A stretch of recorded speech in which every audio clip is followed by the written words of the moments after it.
Dengan maraknya bank keliling dan KSP yang tidak prosedural juga meresahkan masyarakat, pemerintah Desa Seraten memasang banner himbauan kepada bank keliling dan KSP agar tidak memasuki wilayah hukum pemerintah Desa Seraten, Kecamatan Celuring. Inilah banner larangan yang dipasang oleh pemerintah Desa Seraten, Kecamatan Celuring yang berada di beberapa sudut desanya. Lantaran dianggap meresahkan, akhirnya warga memasang banner agar bank keliling dan KSP yang tidak prosedural dilarang masuk. Selain itu, pemasangan banner ini juga didasari dengan kejadian beberapa hari yang lalu, di mana pegawai koperasi saat menagih dana pinjaman selain dianggap tidak sopan, juga sampai larut malam, bahkan hingga menggedor-gedor pintu warga yang disertai ancaman. Menurut Kepala Desa Seraten Haji Rahman, dalam hal ini pemerintah Desa Seraten memasang 15 titik banner himbauan yang ditempatkan di 3 dusun, meliputi Dusun Kerajaan, Sukodadi, dan Tapansari. Jika koperasi dan bank keliling tetap masuk ke wilayah hukum pemerintah Desa Seraten, dirinya tak segan akan menindak tegas dan juga melaporkan ke pihak berwenang dan akan diterapkan sesuai undang-undang yang berlaku. Bahkan dampak masuknya KSP dan bank keliling yang tidak prosedural itu membuat hubungan suami istri tidak harmonis, bahkan ada yang sampai pisah ranjang. Ia juga menambahkan masuknya mereka ke wilayah Desa Seraten ini bukan membantu masyarakat, akan tetapi menjerat hutang lebih dalam lagi karena prosesnya tidak prosedural. Jadi kita mau berbicara awal, bahwa awal pada hari Rabu itu terjadi sesuatu penagih pinjaman. Kebetulan yang nagih itu dari Probolinggo, satu laki-laki, dan yang satunya dari Banyuwangi sendiri. Apa itu yang mendampingi, apa itu dari kedua pinjaman yang berbeda, saya juga tidak tahu karena pada waktu itu saya di luar kota. Tapi Pak RT bilang ini tidak bisa diingatkan.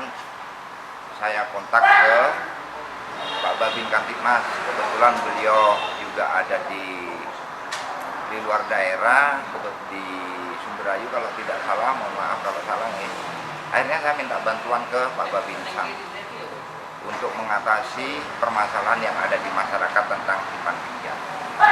Nah, itu sudah terselesaikan dengan komunikasi itu.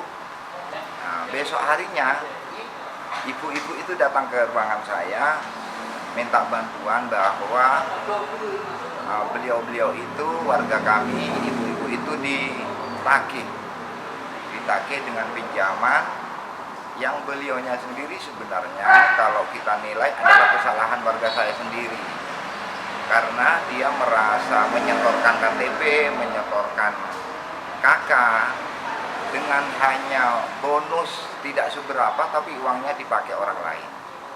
Nah, ternyata yang pakai itu bukan hanya satu orang warga. Nah, akhirnya desa mengambil inisiatif untuk mengumpulkan warga. Siapa saja, saya ingin tahu siapa saja sih yang pinjam pada bank harian itu atau KSP yang notabene datang ke masyarakat, tidak datang ke kantornya, tidak ada agunan apapun di masyarakat, hanya berdasar KK dan KTP, terus tidak ada izin suami kesepakatan. Biasanya kalau simpan pinjam itu kan ada tanda tangan suami. Nah, ini tidak ada, sehingga masyarakat itu merasa resah karena uangnya dipakai, sudah ada kesepakatan tidak nagih pada orang yang punya KTP dan KK, kok tetap. Dan waktunya juga tidak etika. Jam 10 malam, jam 11 malam, dodok-dodok itu laporan dari warga. Haji Rahman juga meluruskan terkait berita yang beredar di masyarakat bahwa warganya menggeruduk Polsek Celuring. Sebenarnya kejadian itu bukan menggeruduk, akan tetapi hanya mengadukan masalah ini ke Polsek. Sebelum ke Polsek Celuring, Kepala Desa Seraten juga sudah berkoordinasi dengan pihak Babinsa dan Babin Kaptipmas agar ketika mengadukan kejadian tersebut tidak salah jalan. Dani Eka, JTV.